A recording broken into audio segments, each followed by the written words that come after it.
So, the Vice President Luis de Guindos and myself are now very pleased to welcome you to our press conference. We will now report on the outcome of today's meeting of the Governing Council, which was also attended by the Vice President and Commissioner, Mr. Valdis Dombrovskis. Incoming information confirms that the euro area economy is experiencing an unprecedented contraction. There has been an abrupt drop in economic activity as a result of the coronavirus pandemic and the measures taken to contain it. Severe job and income losses and exceptionally elevated uncertainty about the economic outlook have led to a significant fall in consumer spending and investment. While survey data and real-time indicators for economic activity have shown some signs of a bottoming out alongside the gradual easing of the containment measures, the improvement has so far been tepid compared with the speed at which the indicators plummeted in the preceding months.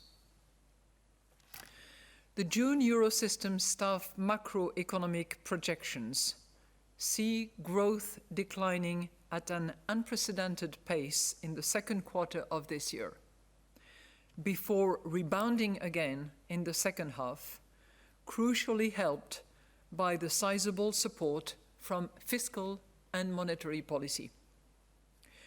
Nonetheless, the projections entail a substantial downward revision to both the level of economic activity and the inflation outlook over the whole projection horizon, though the baseline is surrounded by an exceptional degree of uncertainty.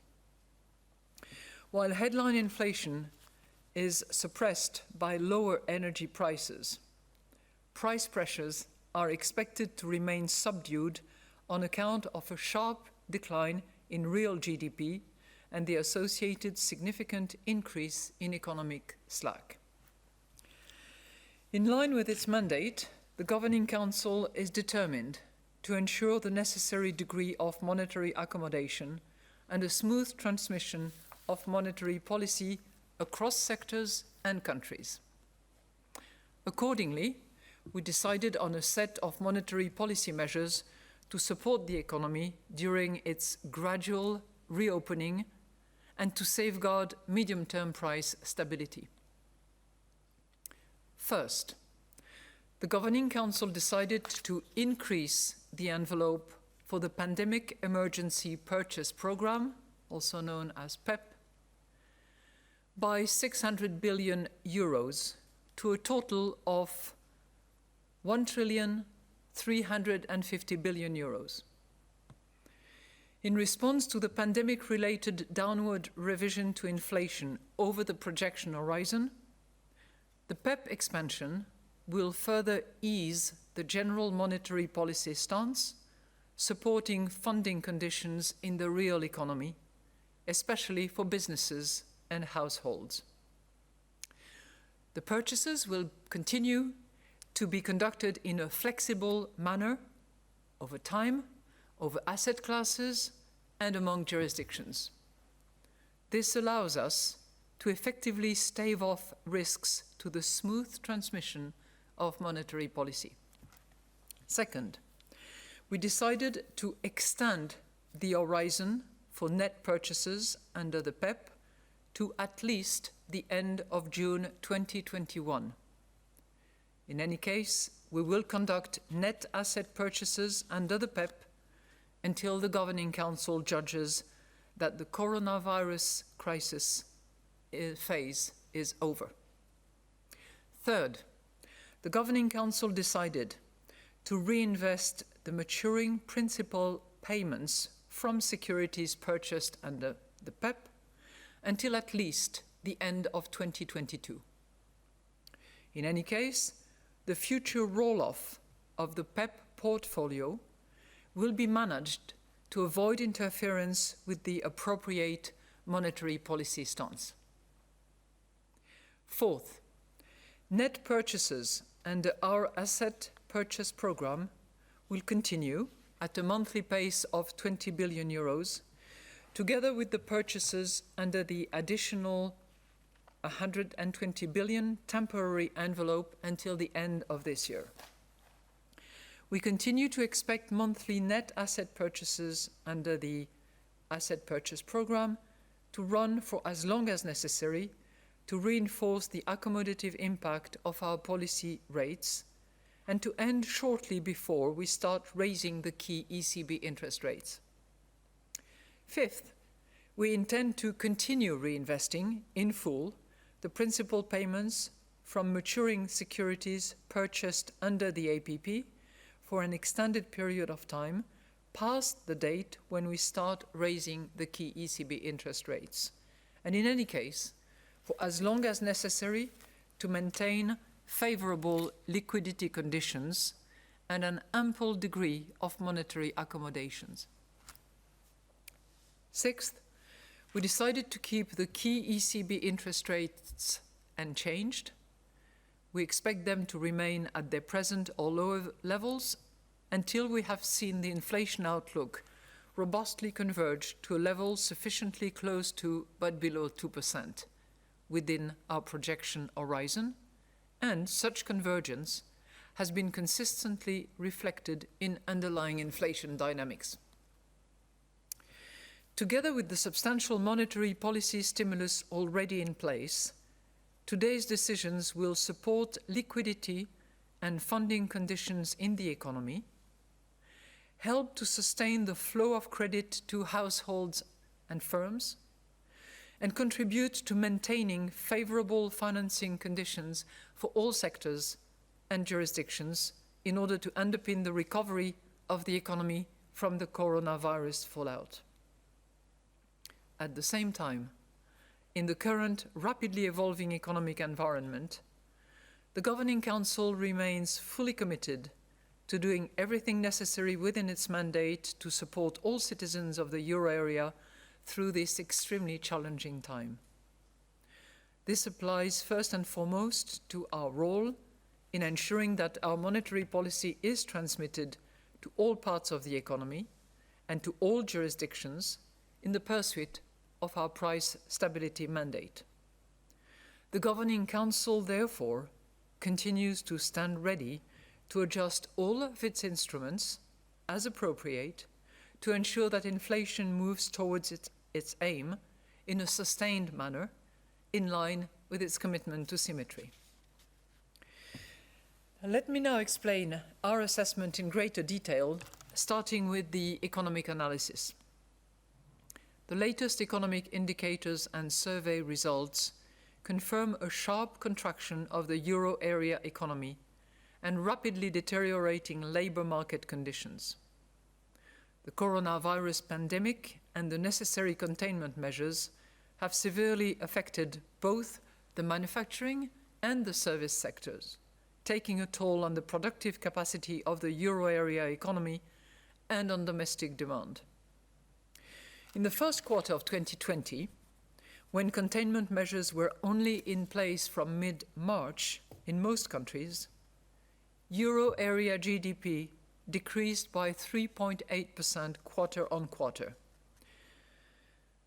Information from surveys, high-frequency indicators, and incoming hard data all point to a further significant contraction of real GDP in the second quarter.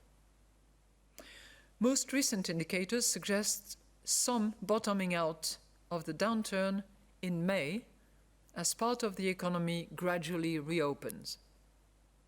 Accordingly, euro area activity is expected to rebound in the third quarter as the containment measures are eased further, supported by favorable financing conditions, an expansionary fiscal stance, and a resumption in global activity, although the overall speed and scale of the rebound remains highly uncertain.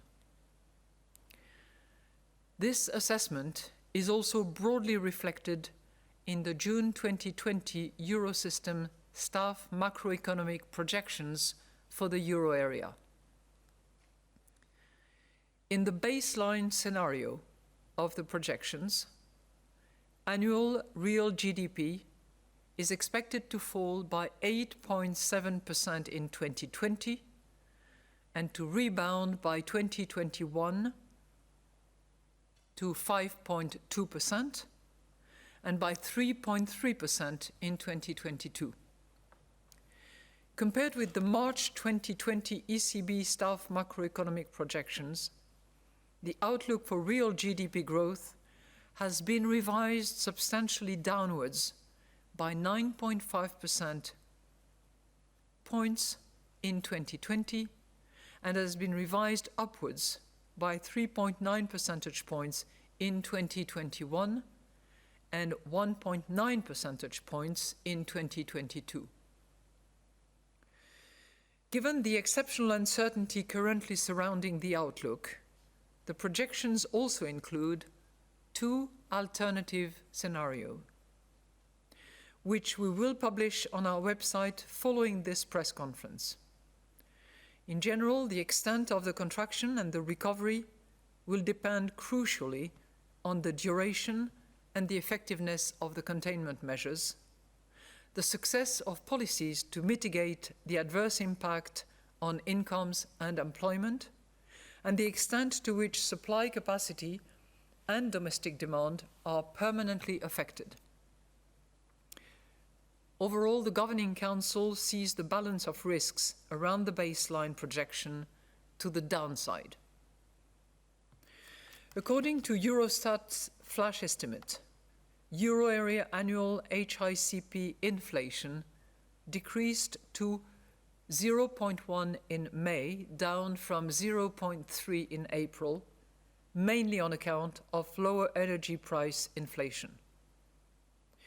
On the basis of current and futures prices for oil, headline inflation is likely to decline somewhat further over the coming months and to remain subdued until the end of the year. Over the medium term, weaker demand will put downward pressure on inflation, which will be only partially offset by upward pressures related to supply constraints. Market-based indicators of longer-term inflation expectations have remained at depressed levels. While survey-based indicators of inflation expectations have declined over the short and medium term, longer-term expectations have been less affected.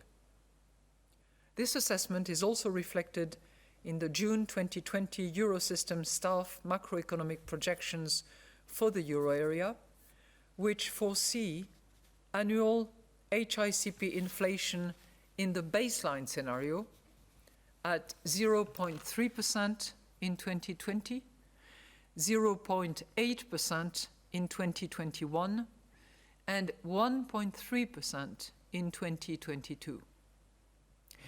Compared with the March 2020 ECB staff macroeconomic projections, the outlook for HICP inflation has been revised downwards by 0.8 percentage point in 2020, 0.6 percentage points in 2021, and 0.3 percentage points in 2022. Turning to the monetary analysis, broad money, M3, growth, increased to 8.3% in April 2020 from 7.5% in March.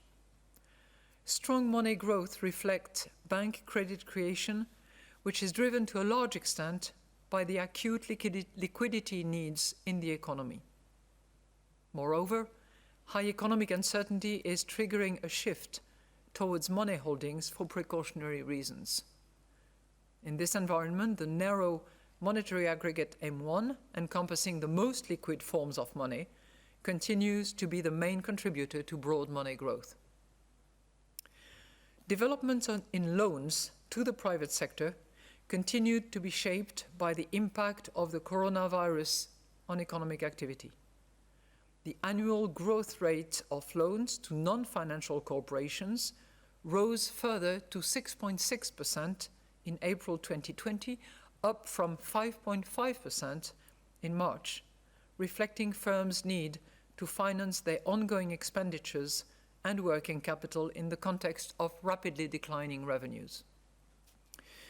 At the same time, the annual growth rate of loans to households decreased to 3% in April from 3.4% in March, amid consumption constraints due to the containment measures, declining confidence, and a deterioration of labour markets. Our policy measures, in particular the very favourable terms for our targeted long-term refinancing operations, should encourage banks to extend loans to all private sector entities. Together with the measures adopted by national governments and European institutions, they support ongoing access to financing, including for those most affected by the ramifications of the coronavirus pandemic. To sum up, a cross-check of the outcome of the economic analysis with the signals coming from the monetary analysis confirm that an ample degree of monetary accommodation is necessary for the robust convergence of inflation to levels that are below but close to 2% over the medium term. Regarding fiscal policies, an ambitious and coordinated fiscal stance remains critical in view of the sharp contraction in the euro area economy.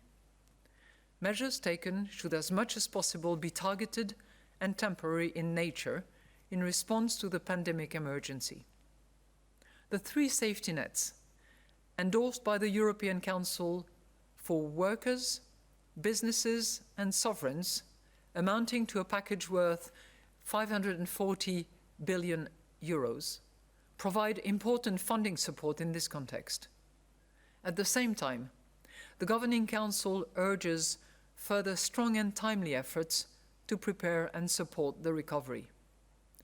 We therefore strongly welcome the European Commission's proposal for a recovery plan dedicated to supporting the regions and sectors most severely hit by the pandemic, to strengthening the single market, and to building a lasting and prosperous recovery. We are now ready to take your questions, addressed either to myself or to the Vice President. And we will start with Mr. Korani from Reuters.